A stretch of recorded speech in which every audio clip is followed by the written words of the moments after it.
Assim, eu fiquei pensando numa reflexão que pudesse trazer na noite de hoje, segundo domingo do Advento, nessa movimentação de preparação que a gente precisa ter, né? A gente sempre diz que tudo na vida você precisa se preparar, né? Você se prepara para tudo, né? Sempre. Sempre qualquer coisa que você vai fazer na vida, você se prepara. Né? E aí, pensando sobre isso, eu vendo as circunstâncias, né, não só de noticiários, mas depoimentos, pessoas que estão assim passando por momentos muito delicados, né? Tem pessoas que estão em profunda depressão, estão passando por um estresse tremendo na vida, que às vezes a gente nem faz ideia. Né? Essa semana mesmo tive contato com algumas pessoas que estão em situação muito delicada. Né? E também procurando saídas para a vida. Algumas delas até tentando se desistir da vida, não tem mais razão, para que continuar, não vale a pena.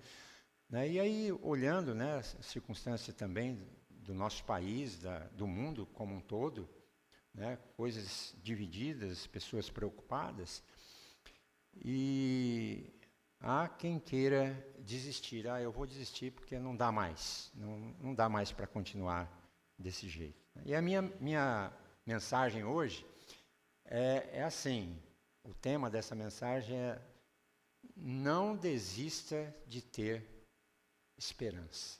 Não desista. Alguém disse que a esperança é a última que morre. Eu não concordo muito com isso, né? A esperança morreu, mas ressuscitou e nos deu vida. Né? Então, nós devemos crer naquilo que pode nos dar esperança.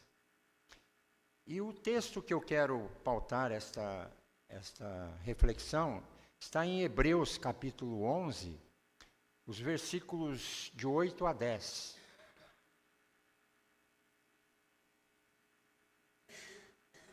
Pela fé, Abraão, quando chamado, obedeceu, a fim de ir para um lugar que devia receber como herança.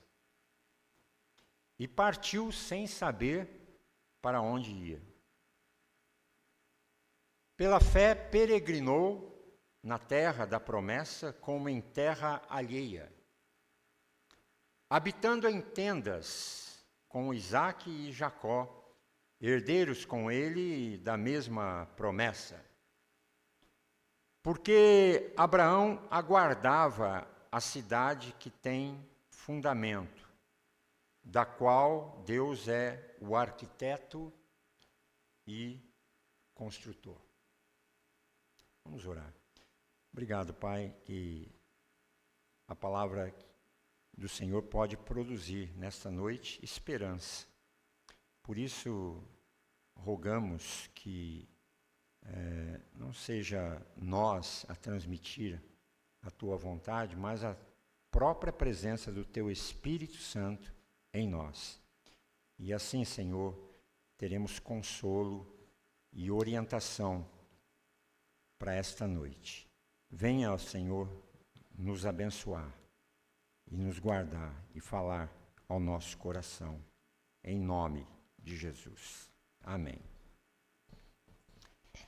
Eu pensei aqui que hoje, se você olhar para esse texto aqui, esse texto ele não é uma referência, né, ele é mais uma referência para se falar de fé. Né? Se você ler o texto, você vai notar isso aí. O capítulo todo de Hebreus 11, ele realça a fé. Mas eu quero usar esse texto para falar sobre esperança. Né? E sim, logicamente, essa narrativa aqui, ela vem acompanhado fortemente de um exercício da fé. Né? Mas a esperança é algo que nós não podemos permitir que ela se apague dentro do nosso coração. Porque tem muita gente perdendo a esperança. E mesmo passando, assim, eu penso, pelas questões mais delicadas da vida, momentos que você atravessa, seja dentro da sua própria casa, seja através nos movimentos de relacionamentos da vida, questões que você precisa resolver, quem sabe amanhã, segunda-feira, você tem que se debruçar diante de um desafio que você não sabe ainda como vai resolver. E aí você fala, como que eu vou resolver aquilo, essa questão, esta semana? E aí os vales escuros da vida aparecem para todo mundo. Né? Situações adversas, como de enfermidades, que somos acometidos, questões de relacionamento com os filhos, com o marido, com a esposa, relacionamento com os amigos. Então, enfim, né, em situações até de situações financeiras, perdas, e, né, que a gente pode ter, e até a perda de um ente querido mesmo. Questões que envolvem a nossa vida. Mas que é possível ter, assim, um novo olhar para as questões que nos envolvem, para as questões que nós somos acometidos. E por isso o tema é, se você está pensando em desistir, não desista de ter esperança, porque há esperança. Quando a gente fala de esperança, é bom a gente atentar para o significado disso. Esperança é o sentimento, na verdade, de quem vê como possível a realização daquilo que deseja. A confiança em coisa boa. Fé, possibilidade de ver dias melhores, de ver a vida sob um prisma melhor. Por isso, é importante dizer que todos aqueles que têm esperança de boas coisas pela frente que podem acontecer, aquele que, por exemplo, crê no final, que no final todas as coisas, tudo dará certo. Se você acredita, olha, estou passando mas vai dar certo. Já viu gente otimista? Gente otimista, a vida da pessoa está caindo, mas ela ainda tem a coragem de dizer, olha, mas vai dar certo. Eu não cheguei lá ainda, está caindo aqui, mas tenho certeza que vai dar certo. Pessoa otimista, né? Ela está com o olhar para cima. Né? E alguém motivado, quando você está motivado, você prossegue. Uma pessoa que fala dessa maneira, é alguém que por alguma razão não se deixou perder vivendo sem esperança. Então, se atreva a ter esperança na tua caminhada. Não desista agora. Nesse capítulo 11 de Hebreus, nós temos aí a descrição de inúmeros homens e mulheres que viveram na história, passaram pela vida com esperança, acreditaram em relação a um futuro em que poderiam viver e vivenciar momentos de dias melhores. E isso foi possível, sabe por quê? Porque tiveram posturas e atitudes perseverantes. Perseveraram, viveram assim até o fim dos seus dias. E essa é a motivação que eu quero trazer para vocês nesta noite. Vivam perseverantes, não para hoje, nesse culto, nem apenas para amanhã, mas para a vida toda, porque percalços você vai passar, todos nós. E é nesta hora que eu preciso ter um movimento de perseverança. Abraão recebeu uma promessa de Deus. E a promessa que ele recebeu, por isso ele tinha, porque ele tinha recebido essa promessa, É por isso que ele tinha esperança. É por isso que ele acreditava. Ele recebeu uma promessa de Deus. Né? E ele recebeu uma promessa de Deus com relação ao futuro dele. E isso fez com que ele se mantivesse firme e regular nas ações do seu tempo, do tempo que ele estava vivendo, nas peregrinações que ele tinha que fazer. Então, ele baseou a esperança dele na promessa de alguém que era superior a ele, que está prometendo também para nós, nesta noite, coisas que só ele pode nos dar.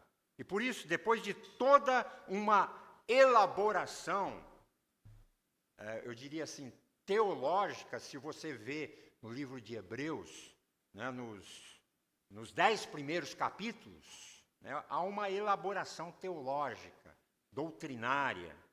E aqui no capítulo 11, ele vai dar assim estes exemplos, especificamente no capítulo 11, de homens e de mulheres que não abriram mão da esperança. Não abriram mão.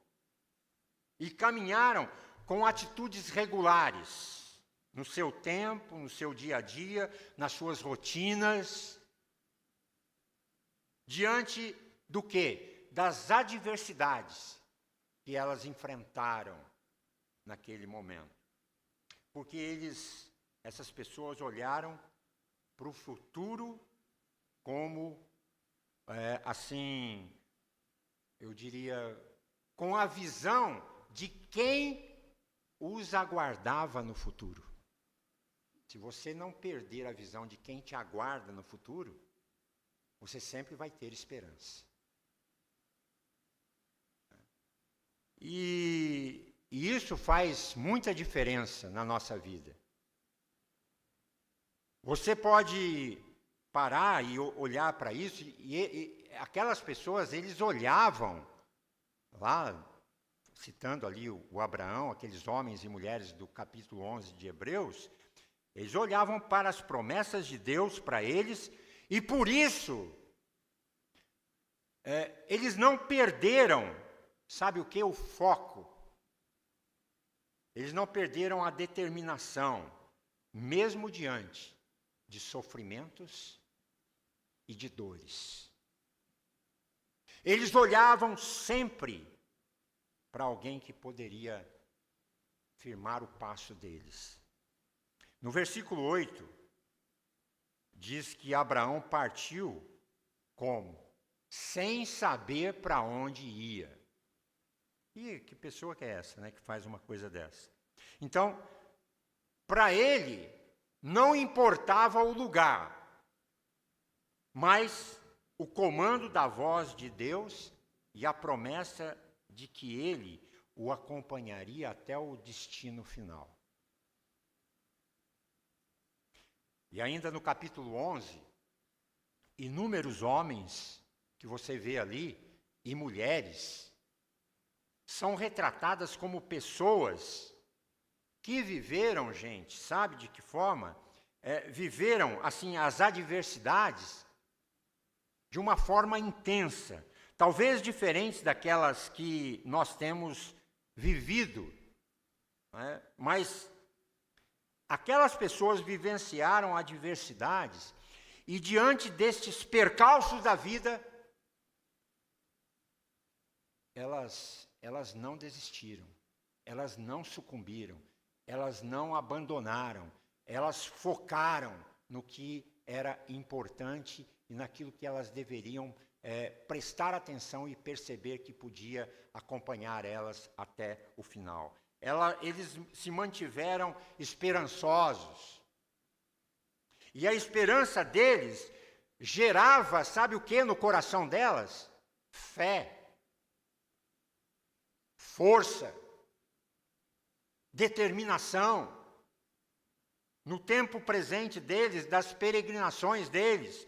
E isso serve como exemplo para as nossas vidas hoje.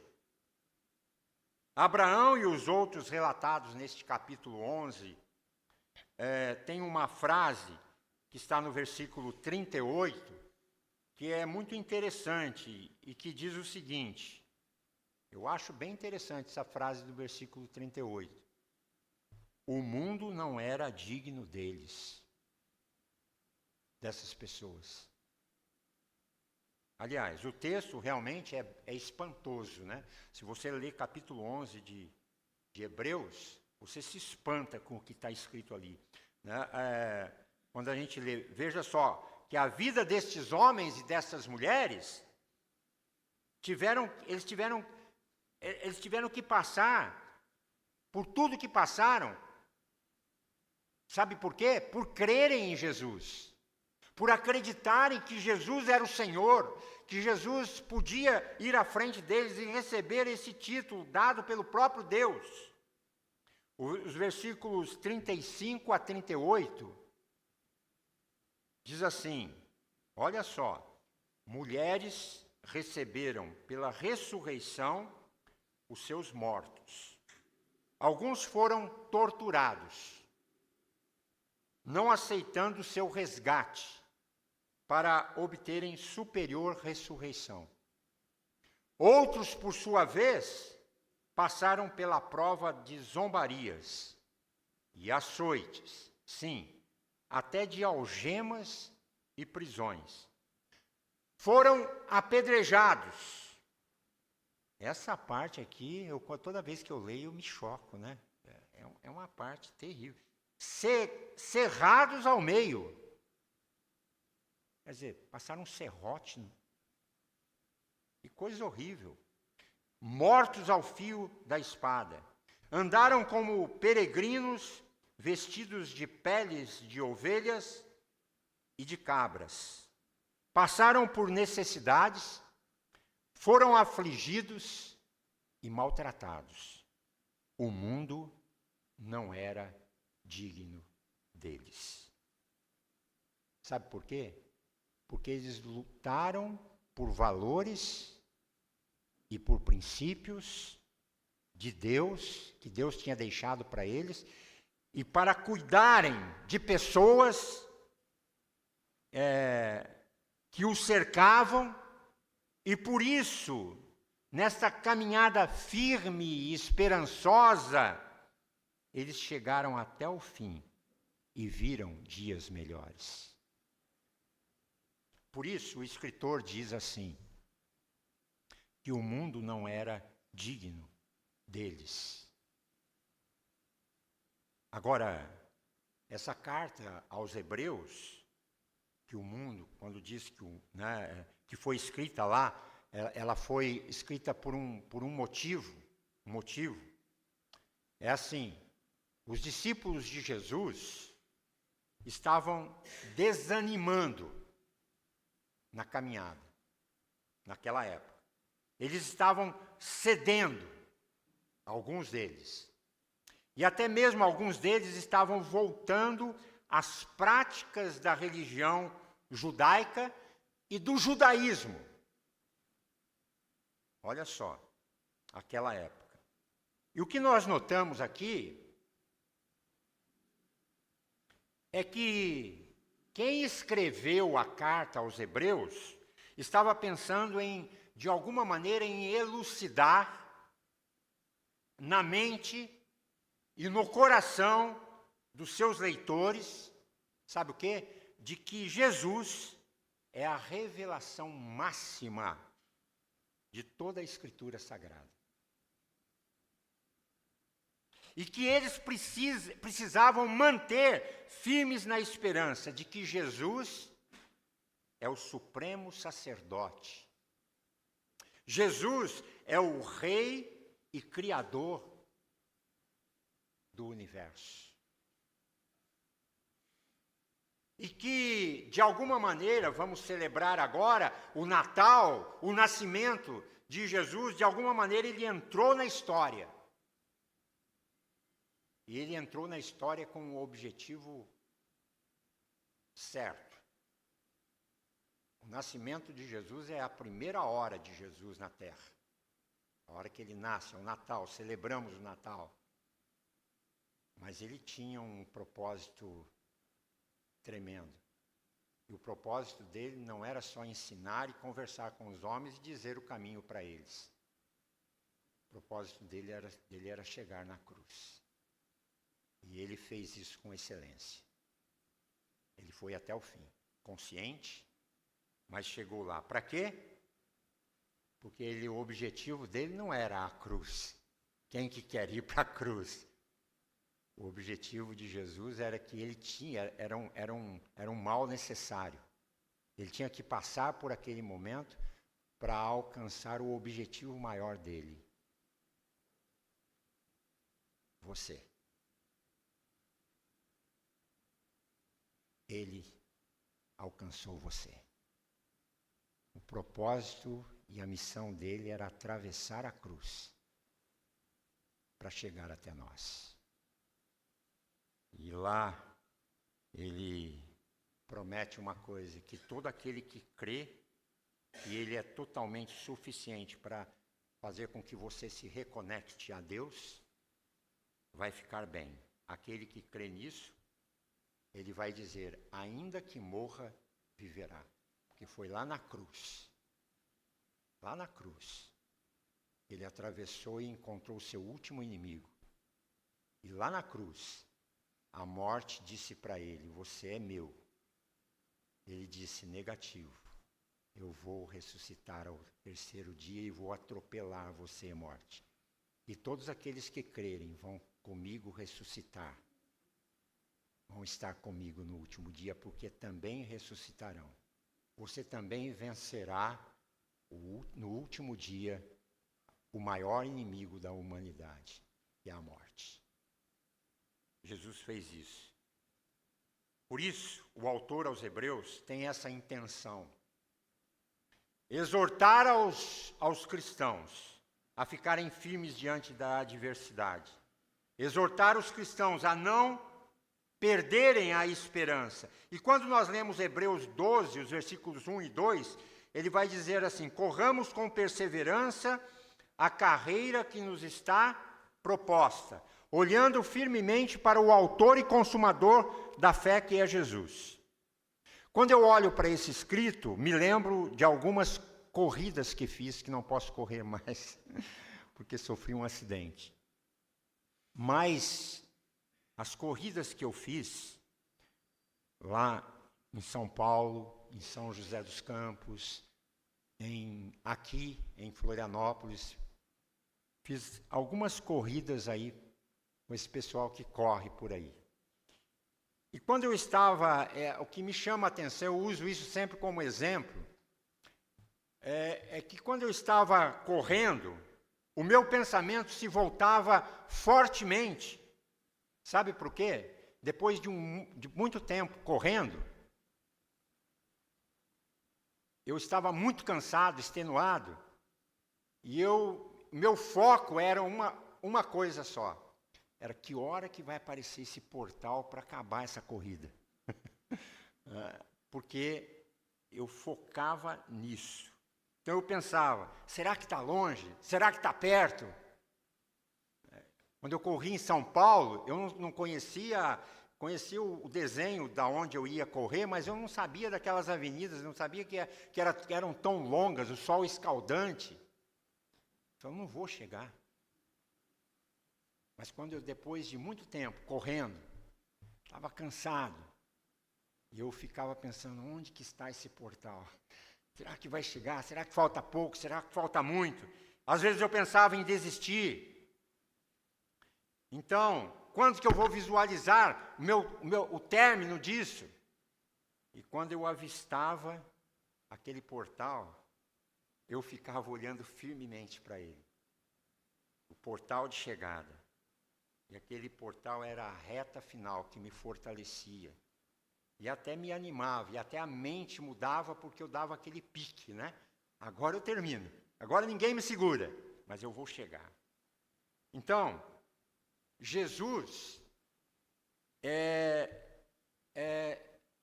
alguém que a gente tem que sempre fazer essa pergunta.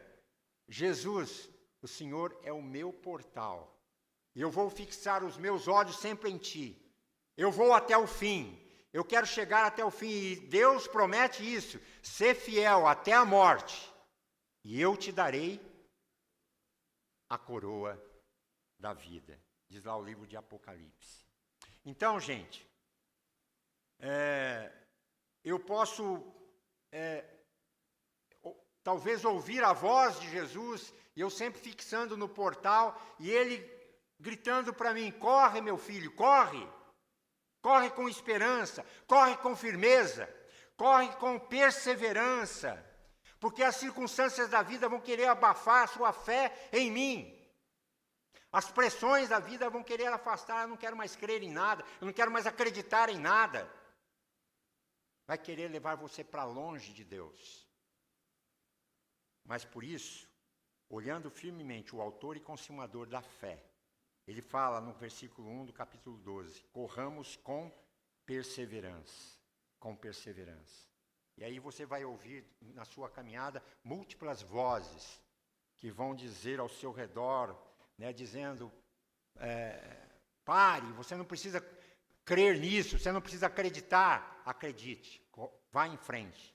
Você não precisa impressionar ninguém nessa vida. Você só precisa olhar para o seu mestre, que se chama Jesus. E ainda, o versículo 3 do capítulo 12 diz assim, pensem naquele que suportou tamanha oposição dos pecadores contra si mesmos, para que vocês não se cansem nem desanimem. Talvez as falas que mais estamos ouvindo nesses últimos dias, de adversidade, olha, eu estou cansado, cansei da vida, estou parando, não quero mais saber, não aguento mais. Né? E aí a gente vê pessoas se entregando a tudo, às drogas, ao álcool, a uma porção de coisas, destruindo a própria vida porque estão sem esperança, sem nada. E com inúmeros desafios para enfrentar, não aguentam mais. Então eu quero dizer que para você que tem um remédio, esse remédio se chama Jesus. Ele é o teu Senhor. Ele quer te segurar pela mão, Ele quer te abençoar, te ajudar a chegar. Né? Então, mesmo diante do cansaço da vida, Jesus não desistiu.